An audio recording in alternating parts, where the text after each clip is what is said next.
China vows not to sell arms to any party in Ukraine war. Here's a summary of the article.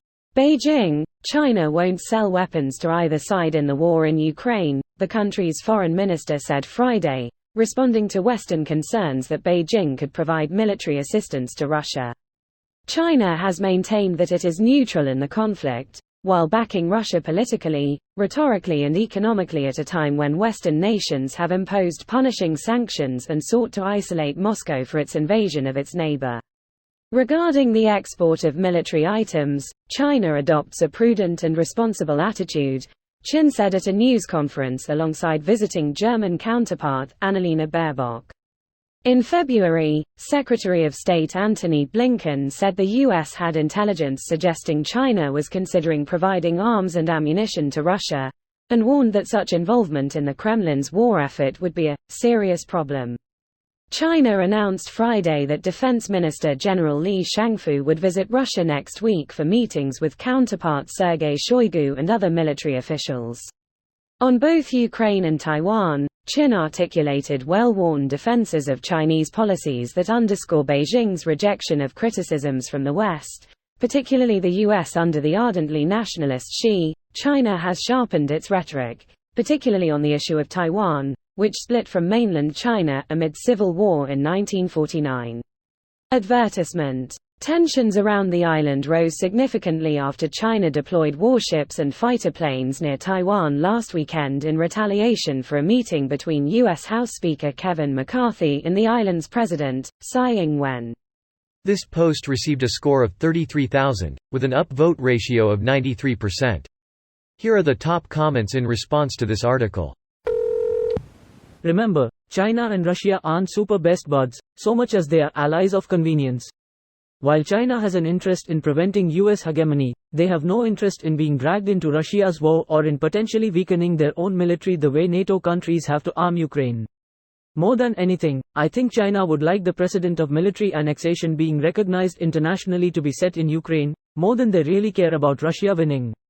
That, and the fact that recent leaks imply that the Russians have been hoping China would help them, without there being much evidence they've seriously considered it thus far. And it is not very difficult to find out if Chinese-produced weapons are being used by Russia. I would not be surprised if intelligence agencies have spies right in those weapons factories, to the transporters to the Russian defense agencies to the battlefield. They would not be able to sell billions of dollars worth of weapons without it being all over the headlines. And it hasn't yet. Wouldn't really need the spies. The weapons would show up on GoPro, drone footage and be captured quickly enough. It's hard to hide what is happening in modern war. Hell, people geolocated where the T-90 that was left at a gas station in Texas was captured in Ukraine. Wait, what? Just a Ukrainian farmer immigrating to the U.S. who brought his recently procured farm equipment with him. It's a German tractor, a part of our German tractor program? Works every time. In all seriousness, there are three possibilities. Someone purchased it legally, maybe Tank World or someone who can own a tank and wanted to rent it for tourism. It was sent here for more complex repairs that need to be done. Greater than. But why did they leave it at a gas station?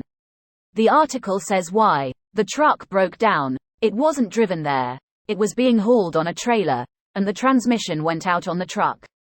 The people driving it said they had to go back to another city to bring a new truck to pick it up. The nearby military institutions said it wasn't them and it was unlikely it was them, saying it was likely a private citizen. Greater than the nearby military institutions said it wasn't them and it was unlikely it was them, saying it was likely a private citizen. Isn't that what they'd say even if it was them, though? Plus, I have to imagine that regardless of who it is, the military has to know. I can't imagine you can legally import a mostly intact modern battle tank from inside a war zone without at least a few permits being required. This video was automatically created by Reddit to speech. The article and comments in this video were selected from Reddit according to their upvotes, and any paraphrasing was performed by smmry.com, without any human intervention.